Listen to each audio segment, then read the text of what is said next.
Us now on the Deseret First Credit Union Hotline, a man making his show debut, BYU women's basketball assistant coach Ray Stewart. Ray, What's up, finally, Ray? welcome to the show. Finally, I get invited to the show. Finally. All it took was an NCAA tournament win, Ray. That was it. If I knew that, I would have been on this sooner. So, Coach, you are a man of many talents and impersonations. In fact, I have seen your impersonation of your head coach Jeff Judkins out in the parking lot. I want to know, can you do a vocal impersonation of Juddy? And if so, I want to hear it. well, there's certain things that I can and can't do, and that's one thing I can't do right now because that's been frowned upon. But Spence, I really, this is a good thing for us. The girls played really well. I think we can get it done. If we can just hit our shots, we can get it done.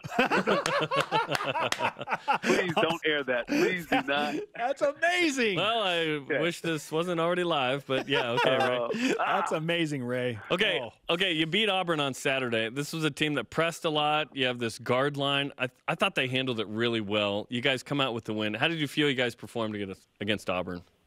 I think the best thing that happened that day was the bracket being released so early. We had a chance to go in and see that we were playing Auburn. And as soon as we knew we were playing Auburn, we went immediately and started watching film on them. And we knew their guards scored the majority of the points. And number 20, I think her name was Thompson. She was a tough rebounder inside. And we felt like all we had to do was handle the pressure and take care of the ball and hit our open shots against their 3-2 zone. And I thought that we did that, and we came out with the win. So.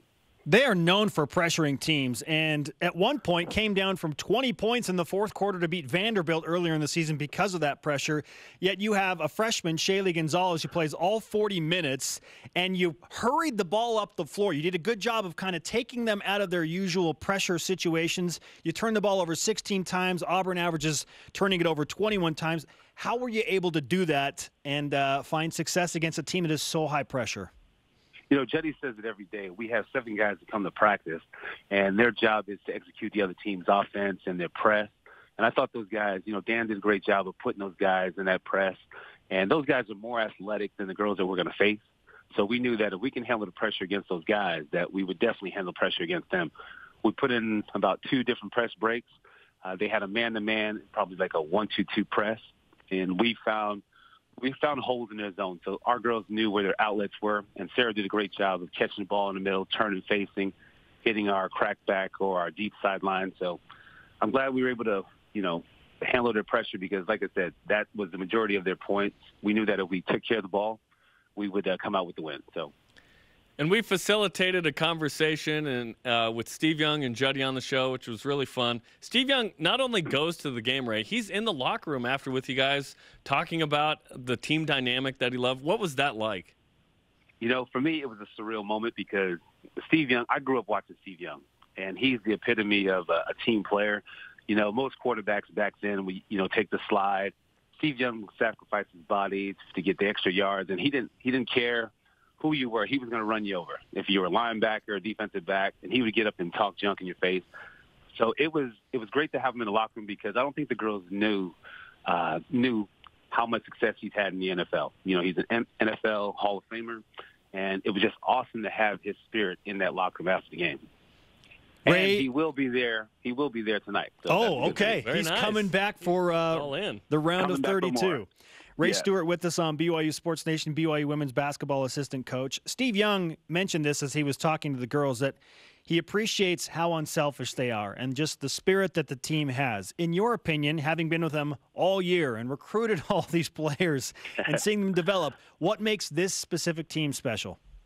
I think everyone talks about the Splash Sisters, Brenna, Shaylee, and Paisley. But there's a lot of unsung heroes on this team.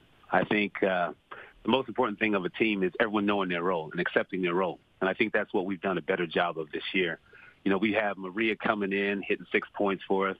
Chalet came in and gave us good minutes off the bench. She had 5 points, 6 rebounds. And Sarah, what can you say? She only had 4 points, but 8 rebounds. I think everyone's accepting their role. And it doesn't matter who's having an off night. Someone's always going to pick up the slack. And I thought Caitlin did a great job of that. And the thing with this team is they don't care about who scores the points. The most important thing is getting that W, and it shows the way that we play. We share the ball. I think we had about 15 or 16 assists in that game, and it's just it's just a joy to watch them play together because it's team basketball.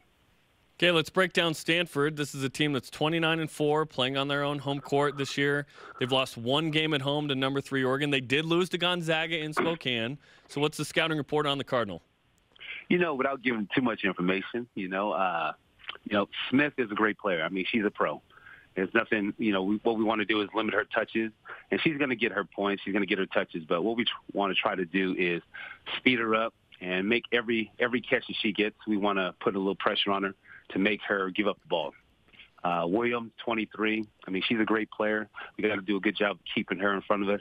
And Carrington is more like I would say Carrington, number 21, is more like a Jill Townsend. She's a tough kid. She's about 5'11". She rebounds. Our job is basically to keep them off the glass and contain Williams in transition. And, our girls have said it all year. We're not done. We're not done. So. Coach, unquestionably, based on seedings, BYU is an underdog here, but where do you feel like your team maybe has an advantage against Stanford tonight? Like you said, we are an underdog. We're playing at their place, and they've lost one game at home. But, our girls look past all of that. We don't really care about stats. As you go back to our game in Spokane, we hadn't won there in, 8 years. This team believes that they can do anything, and that's the beauty of this team. They don't care about, they are Stanford. They play in the Pac-12. No disrespect to them. They're a great team. But our girls believe in each other, and they believe in the scouting report. And if they execute the scouting report, we'll be fine tonight. Coach, great to talk to you. We wish you the best of luck. Let's transfer you some BYU Sports Nation karma through the phone lines. Can I say one more thing, sir? I said we'll transfer you some BYU Sports Nation karma through the phone lines and go get her done, man. Thank you, buddy. Appreciate it, guys.